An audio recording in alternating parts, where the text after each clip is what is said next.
Diobass TV xibaar yu wér te wóor di leen abonné ci Diobass TV xibaar yu wér te wóor. À Noto, nous avons pu réaliser 4 fermes. C'est celle de Mbodiène, Noto Diobass, Kër Morifal et Bousnakh. Aujourd'hui, nous avons visité les 3 fermes. La première à Mbodiène, une ferme de 15 hectares avec un bassin piscicole.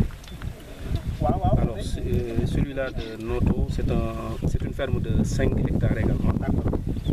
Et pour la ferme de Kër Morifal, c'est une ferme de 14 hectares 500 avec bassin piscicole, etc. Donc nous n'avons pas eu la chance de visiter celle de Bousnakh. Prenons exemple sur la ferme de Mbodiène que je maîtrise. Les investissements ont tourné vers 126 millions et ensuite 126 millions. Ensuite il y a quelques dépenses après réception des travaux. Donc ça doit tourner aujourd'hui autour de 130 à 150 millions. Alors, donc le standard d'une ferme c'est 150 millions.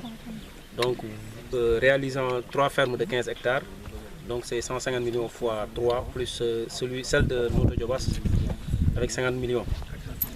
Donc du coup, si vous faites les calculs, ça fait combien? Quelques 600 millions de francs CFA.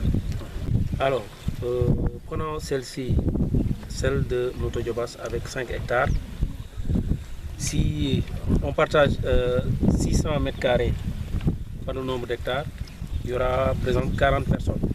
Alors la ferme de Mbodiène emploie 90 personnes avec pour chacun une superficie de 1250 mètres carrés. Vous avez vu vous-même les superficies. Donc les parcelles à Mbodiène sont multipliées par 2 par rapport à celle de Noto Diobass par exemple. Ce que je vais vous dire là, c'est des choses qui sont vérifiables. Demandez aux femmes qui sont à Mbodiène, aux jeunes qui sont là-bas, au sortir d'une campagne, il y a des gens qui se retrouvent avec 300 à 500 000. Alors, donc il y a 90 emplois et il y a les emplois indirects parce qu'il y a la vente des récoltes.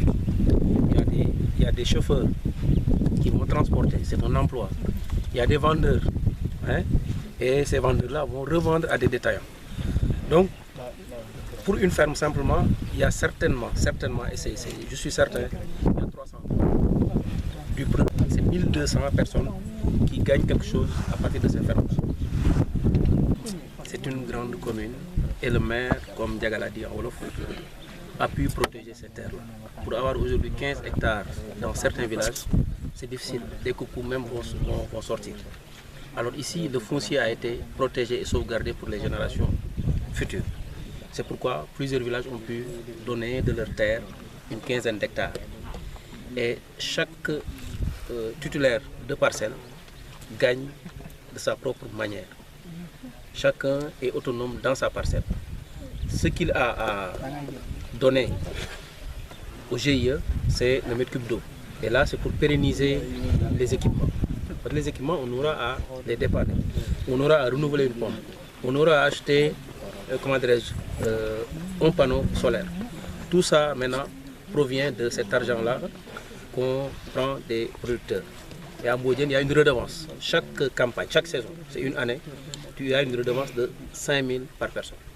Et ça, c'est pour amortir le coût des investissements.